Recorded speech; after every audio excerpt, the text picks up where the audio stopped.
ದಿನದಿಂದ ದಿನಕ್ಕೆ ತನ್ನ ಆಟದ ಮತ್ತು ಮಾತಿನ ಶೈಲಿಯಿಂದ ಹಾಗೆಯೇ ಸಮಯಕ್ಕೆ ತಕ್ಕಂತೆ ಬೇಕಾಗುವ ಅದ್ಭುತ ಹಾಡುಗಳನ್ನು ಹಾಡಿ ಹಾವೇರಿ ಹನುಮಂತರವರು ಕರ್ನಾಟಕದ ಮನೆ ಮಾತಾಗಿದ್ದಾರೆ.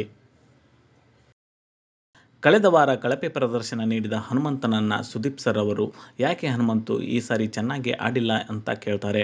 ಅದಕ್ಕೆ ಹನುಮಂತರವರು ಬಿಗ್ ಬಾಸ್ ಮನೆಗೆ ಬಂದು ಬಹಳ ದಿನ ಆಯಿತು ಸರ್, ಅವ್ವ ಅಪ್ಪ ನೆನಪು ಆಗ್ತಿದ್ದಾರೆ, ಅವರನ್ನು ಒಂದು ಸಾರಿ ನೋಡಿದರೆ ಮತ್ತೆ ನನ್ನ ಆಟನ ಚಲೋ ಆಡ್ತೀನಿ ಅಂತ ಹೇಳಿದರು.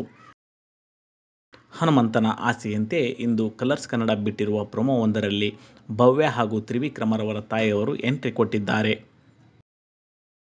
ಫ್ರೆಂಡ್ಸ್, ನೀವು ಕೂಡ ಹನುಮಂತರವರ ತಂದೆ ತಾಯಿಯ ಬರುವಿಕೆಗಾಗಿ ಕಾಯ್ತಿದ್ದೀರಾ ಅಂತಾದರೆ ಎಸ್ ಅಂತ ಕಮೆಂಟ್ ಬಾಕ್ಸ್ನಲ್ಲಿ ಕಮೆಂಟ್ ಮಾಡಿ. ಈ ವಿಡಿಯೋ ಇಷ್ಟ ಆದರೆ ಲೈಕ್ ಮಾಡಿ, ಶೇರ್ ಮಾಡಿ ಹಾಗೂ ತಪ್ಪದೆ ನಮ್ಮ ಚಾನಲ್ನ ಸಬ್ಸ್ಕ್ರೈಬ್ ಮಾಡಿ.